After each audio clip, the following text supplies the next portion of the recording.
Hi, I'm Laura, and welcome to Inside one of our clients' renderings. Today, I wanted to talk about renderings. I wanted to talk about renderings that we interior designers create for our clients, and then I wanted to follow up with a conversation of AI created renderings because there's a difference with a different intent, really. So let's start with a rendering that we would create. So a couple months ago, I received a phone call from a gentleman who just purchased a house, and he said, I don't really need an interior designer. I just need a rendering of some ideas of what my house could look like, both on the inside and the exterior. And so I realized I needed to explain to him the types of renderings that we do. So I said to him, our renderings are the culmination of our design process. And even if we did not even do renderings for our clients, and renderings are actually, other than our hand perspectives that we did years ago, and we still actually do some of that. But even if we never did a rendering, the design process is exactly the same. And what I mean by that is that everything in this rendering that you see started with plans, started with kitchen design, it started with millwork drawings, there was drawing scale, layout, and everything was selected. So the furniture selections, the fabric, the furniture, the flooring, the walls, the lighting, the design, the copper ceiling, everything of that had to be designed, selected, included going to furniture showrooms, looking at the fabrics, everything. And as we made those decisions, then it was documented.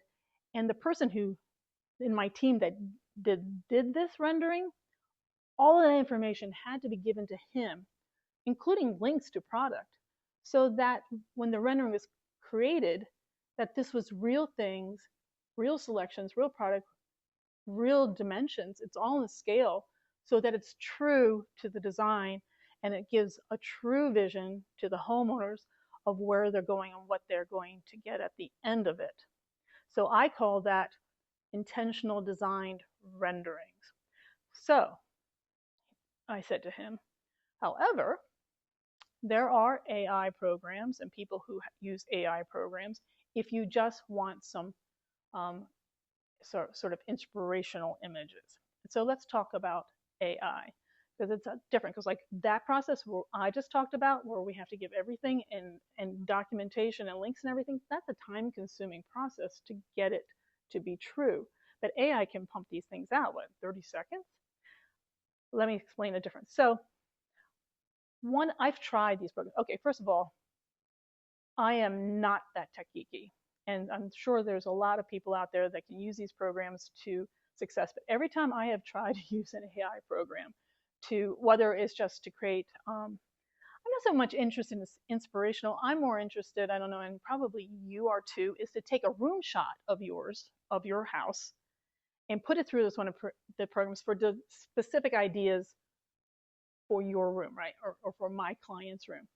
And it has never worked out. Like, I mean, I just tried one again before I make this video just to see, like, is it getting any better? Like, I give it instructions. I tell them, the walls are white and they put marble on. Like, I don't know. I'm just totally frustrated with it. It's not there for me. Now, if you guys are working on, you're getting success, I would love to know because every time I've messed with it, it is totally unuseful, can't help, and frustrating. So let's say, though, you do get an inspirational look. You have managed to. You've pumped out an AI generated image and you say, great, I love this look. But you know what this is? This is still just an inspirational image. Now, it may be better than all those inspirational images you're putting on your Pinterest board or whatever, because it's specifically to your room.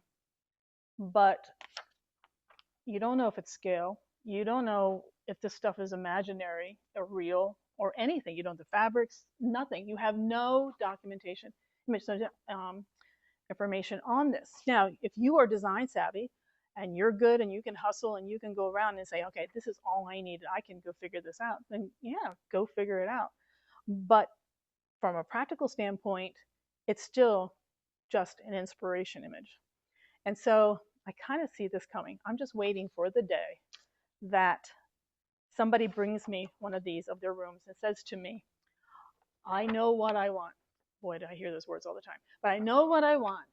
And can you make this happen for me?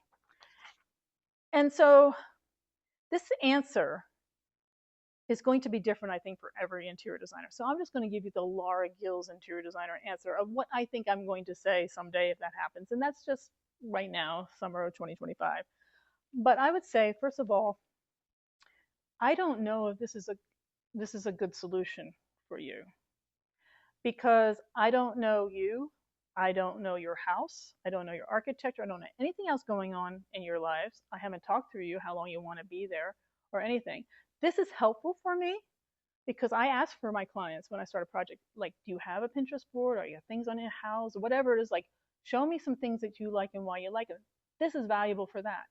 But to tell me that this is the solution, I don't know if it's a solution. And it also goes down, I don't know if I've ever said this before, but when you go to a doctor and you say, this is what I need, the doctor's not going to say, well, I don't know if you need that or not, right?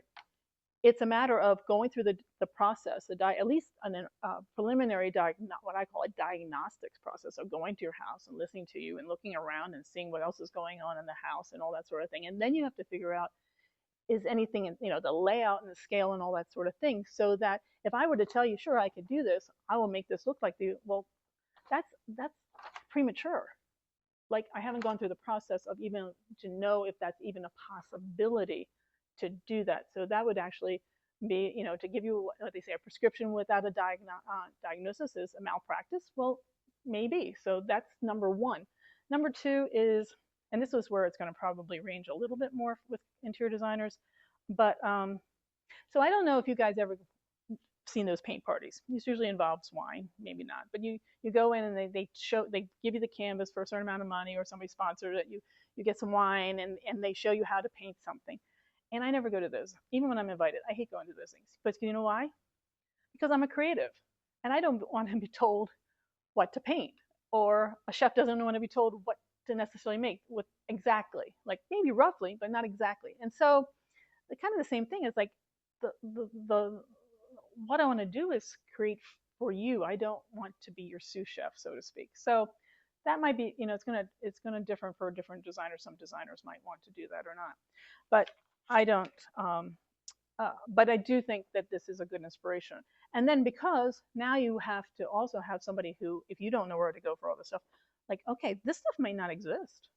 That exact, I don't know, that family might not exist exactly. And probably AI is going to get to the point where it might be able to start pumping out specification sheets, but I don't think it's quite there yet. And so at this point, it would be now a treasure hunt, so to speak, to go find all of these things. And yes, an interior designer does have a lot more resources to know where to find some of these things than maybe the layperson. But but then again, it's like there's still a lot of work to figure out where all this stuff's coming. That's called sourcing and procurement. And so it's not as small a task that you may think. You might think you've done all the hard work, when actually it's a lot of more work to happen. The other thing about AI renderings, and this is something that's been coming up and came up. I did a little thing on Instagram last week on my Instagram page, because I was let me give an example. Like when I've put these renderings on my Instagram or my website or whatever I put them on, I actually, because some of them are so realistic. So like, for example, this image, this rendering right here, I think is really realistic.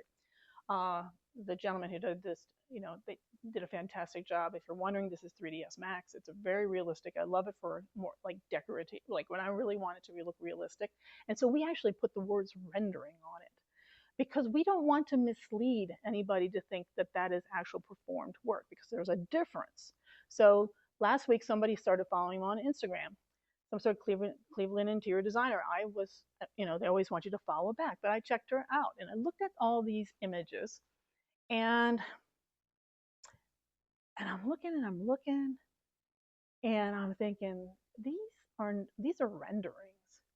And then I look at her image, and man, if she's not an AI person, then she's put herself through so many filters that she looks like an AI person. Okay.